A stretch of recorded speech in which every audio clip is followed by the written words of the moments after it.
viewers, welcome to my YouTube channel. Today I will teach you about tenses. Tenses is so much important in spoken language. Uh, I don't mean that you should need to keep in focus in your mind when you are speaking the tenses. At least you should know the structure of the tenses. When you know the structure of the tenses, then you can speak better. Okay, because we are not the native learners, we are not the native language speakers, we are the second language learners. So in this way we should know the structure of a language. When we know the structure of the language, then we can easily speak it. So today's lecture is very important. Stay connected with us at the end of this lecture. I I hopefully you will learn a lot in this lecture. I will tell you about the tenses. So first of all, you should know the meaning of tense. The meaning of tense is tenses. It is derived from a Latin word tempus, which means is time. Okay, you know the division of time: present, past, and future. Indefinite tense, continuous tense, perfect tense, and perfect continuous tense. So okay, these are the four tenses which divides into four categories. That's why there are total 12 tenses in front of us. Okay, I will tell you about their structures. If you know their structures, then you can speak it, you will understand it easily. Okay, first of all, we have indefinite tense. Here we use subject, second form of verb, object. For making it negative, we use subject did not plus first form of verb plus object. For making interrogative, we use did plus subject plus first form of verb plus object. Okay, they played football. They did not play football. Did they play football? Okay, for present indefinite, subject first form of verb plus object. We use SEAS with the in this sentence.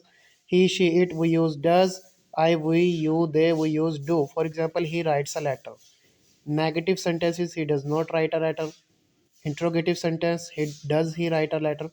Okay, future indefinite tense. The structure of future indefinite tense: subject will shall, first form of verb plus object.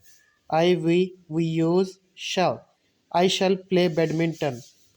For negative, I shall not play badminton. For interrogative, shall I play badminton? Okay, now come to the next category: continuous tense.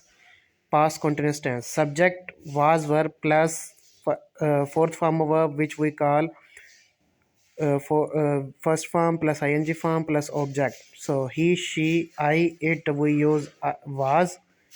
For you, we, they, we use were. For example, they were attending their class. Negative sentence: they were not attending their class. Interrogative sentence: were they attending their class? Okay, for present indefinite tense, she is. As subject is, am, are. Fourth form of verb, first form with ing plus object. We use I with am. He, she, it with is. I, we, you, they with are. They are reading. For negative, they are not reading. For interrogative, are they reading? Okay, when we talk about future indefinite tense: subject will shall plus be plus first form ing plus object. We will say it will be raining. When we make it into negative, we will say it will not be raining. For interrogative, will it be raining? Perfect tense, we the structure of perfect tense: subject plus had plus third form of verb object. For in past, the positive sentences: you had made that mistake. You hadn't made that mistake. Had you made that mistake? Okay, for for present perfect tense: subject plus has, have plus third form of verb plus object. He, she, it is equal to has. I, we, you, they have. She has not left for home. She hasn't left for home. Okay, has she left for home? For future indefinite, she will have. Subject will have third form of verb or object. We shall have completed this task.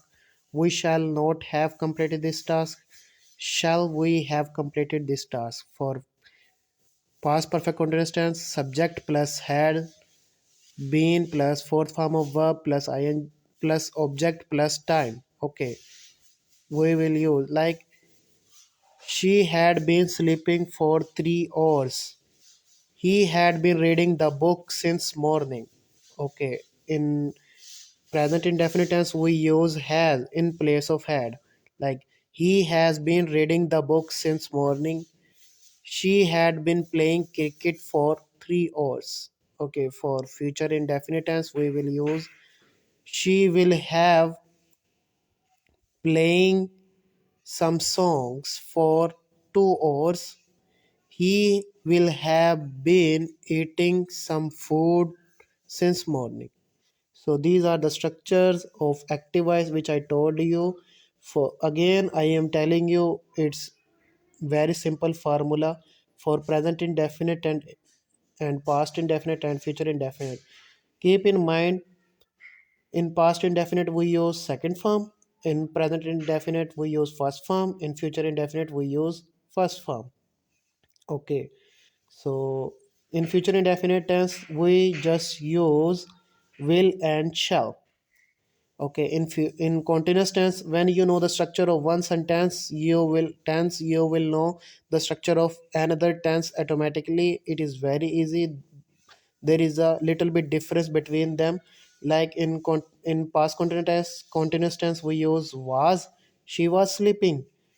For present, she is sleeping. For future, she will be sleeping. Very simple. There is a minor difference between them.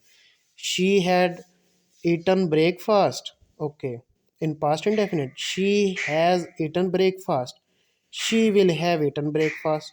So you can see there is a little bit difference. Okay. You have been taking rest for 3 hours.